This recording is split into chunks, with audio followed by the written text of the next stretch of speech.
final segment to wrap it all up, and it's the Flashback Fix. We're going to look back in history, and this week we're looking back at the NBL Next Star program. And Josh, you're going to give us your top 3 Next Stars throughout the history of the program. It's been going now for quite a few years, and then Jez and I are going to maybe roast you or give you some cred, or I don't know, we'll give our opinions on your flashbacks throughout the NBL history.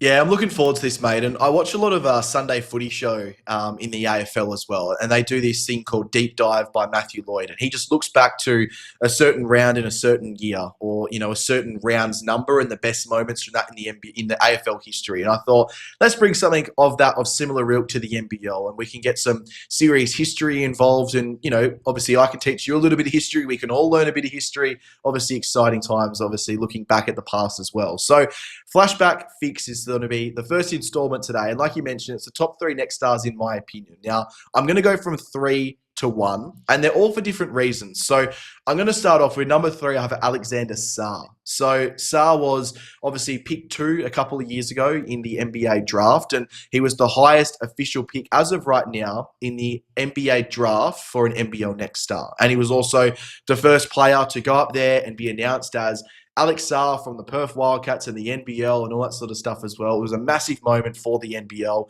having a guy, drafted in the top 3, come over from the Perth Wildcats. A really good year, I think you can look at it from a rookie consistent year for the Perth Wildcats as well. So he's going to be a genuine superstar and a guy who's probably going to have a very long NBA career as well for the Washington Wizards, and will make some big, big cash as well. So that's number 3 for me. Number 2 is the only Aussie on this list. And I guess that's why I want to put him on here as well, because we can talk about the Americans and the European players who have come over, but I think Josh Giddey deserves to be the number 2 NBL Next Star of all time, because I don't know if you boys remember though, heading into his draft, so many people were writing him off. He can't shoot, can't score, always turns the ball over, he's clunky, everything like that. And I reckon there was because there was a slight little stigma that he was an Australian basketball player. And I still write home about this, that Ben Simmons has fucked that sort of style player, especially coming over from Australia. Aussies get no credit until you absolutely earn it in the NBA as well. So Josh Giddey, I think, brought that Australianism, if that's even a word, to the NBL Next Star program, where we saw a dominant Australian player come over here and play really, really well in the NBL, and then went over to the NBA. And look what he's doing as well now for the Chicago Bulls, and before that, the Oklahoma City Thunder. So I think he's been massive for the program. He still continues to talk about the program with such a big, great sort of presence as well. And he's always talked about if he has a chance to come back to the NBL, he will definitely take that at the back end of his career. And number 1, I think, is definitely the easiest pick of all time. We're talking about some sort of a draft. It's LaMelo Ball. He brought not only the incredible basketball ability of a guy being the youngest player in NBL history to record a triple-double, but he brought the exposure, the attention. We saw attention from ESPN in America, which the NBA had never seen. Sports Center, obviously, as well. Every second week, we're talking about LaMelo Ball. He was marketed beautifully, but also came over and performed, and then got his draft stock up from, a late second round pick all the way up to a top 3 pick in the NBA draft as well. And it was a massive moment for the NBL. So, he played for the Illawarra Hawks. They weren't doing too well at that stage. They were coming out of the Brian Goorjian era, I do believe. I could have got my sort of time zones mixed up, or eras mixed up there. But LaMelo Ball, in terms of where the NBL Next Star program is right now, I think has got the most sort of thanks to go to the NBL. I think from the NBL's perspective, if they didn't bring LaMelo Ball over, this could have fallen on its ass pretty quickly, I think, as well. So he brought the program to an absolute new level, and also brought the league to a new level in terms of exposure, competition, and the eyes as well. So, boys, this is where I want to throw it over to you. What are your thoughts? Obviously, the NBL Next Star program is continuing this year. A massive amount of incredible players. I think Karim Lopez will enter this top 3 at some stage after it's all said and done with the New Zealand Breakers. But I'll throw to you first, Jez. What do you reckon about the 3 that are there, and any other thoughts on some players who may make the list? Yeah, no, I have no arguments at all. I think you're pretty spot on. They're guys that have had their influence on the NBL Next Stars program in 3 very different ways. I think obviously with Alex Sarr, like you said, obviously the highest pick.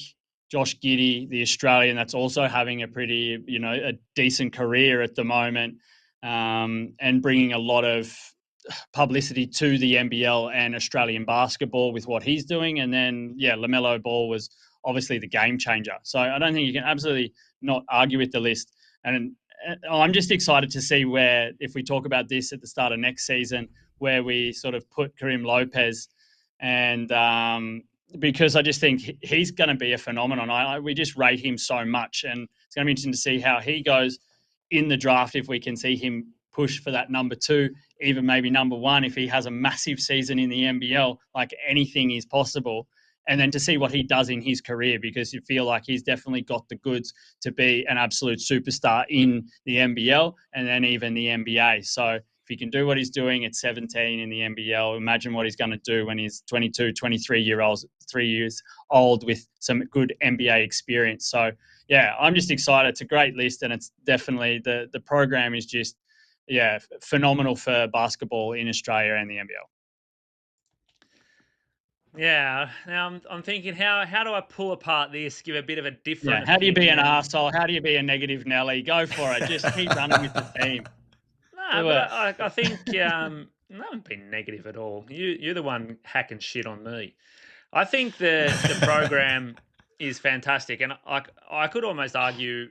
Well, I think you think about it in a few different ways. How did they affect the league while they were here, and then what have they become since being a part of that program? Mm.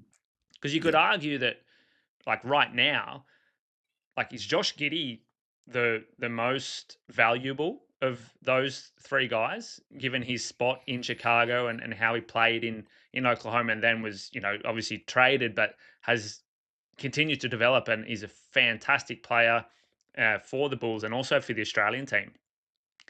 Alex Sarr is playing right now in the Euros for France, and he's going to be a long time player in the league and for his country.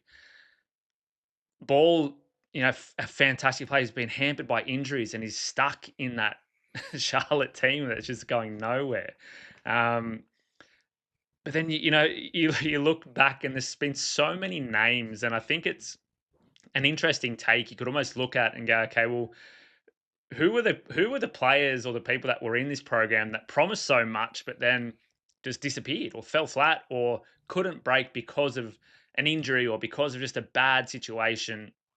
And I think it's important to kind of wrap it all up with that as well, because you take the good with the bad, and you can, I think, respect the program and respect how good the players that have gone on to do well, how much respect you have to have for that, because you see the names that haven't done well and the way they performed in the NBL and were good, but just didn't have that opportunity or the same opportunity, the same luck possibly on the front end to make it for themselves. So, boys, same thing. I'm extremely excited to see. You've seen Malik Lewis take leaps and bounds in this program last season and really pushed up his stock in a draft situation or to go to the NBA. Dash Daniels, massive name. We haven't mentioned him yet, and all eyes going to be on him this season as well. I think it's fantastic. I love the Next Stars program and what they're doing, and it'll be good to, as you said, Jez, not only next year to look back on this, but maybe in 5 years' time and ask the same question. Yeah. Do you think the way to go for the Next Stars program, though, like why we're here, is that they should be looking at this 2-year type of player that can be establish themselves in the NBL at a younger age, play a second season before they look at the draft? Because I think obviously, especially moving the players that they're getting, they're moving from a different country, they're young. It takes them a little while to get into the swing of things. Maybe it's the first time they've really moved away from home. Like, is it better that they're here on a 2-year contract or a possible 2-year contract than it is to just have these players here for just 1 year? Well, it is a 2 year, It's such a right? yeah. Sorry, you go. Yeah, and I think it is. Depending Yeah, on what player it is, I think the idea, and a while back now in my interview with Liam Santamaria, I think that if they have the opportunity, the 2 years is what they want. Mm. But obviously, in some situations, it's not possible. But I think the goal is 2 years.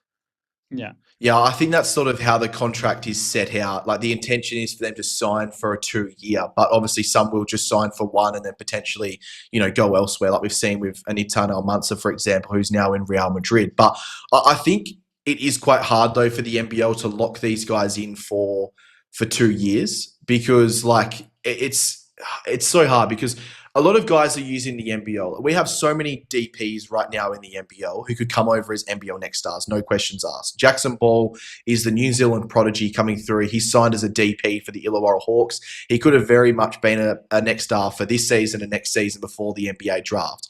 But he's coming as a DP because he wants to go to college and make money.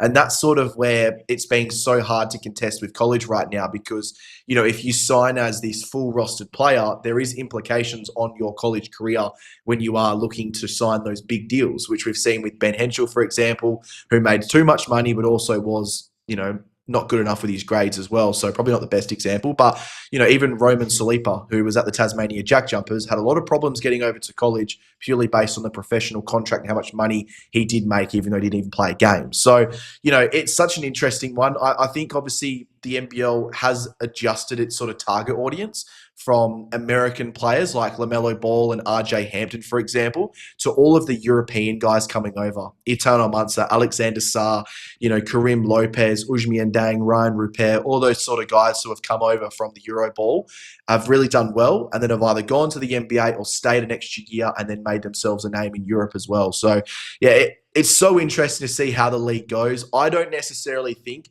if they're a guy who is sort of maybe going to get drafted or maybe not, I think you can maybe get them to that second year. But I don't know. It's such an interesting one. It's a good debate for probably a longer segment where we can go into the NBL Next Star program. But the success of the program's just been so incredible. And I thought it was probably a great little way to start the Flashback Fix as well for NBL 26.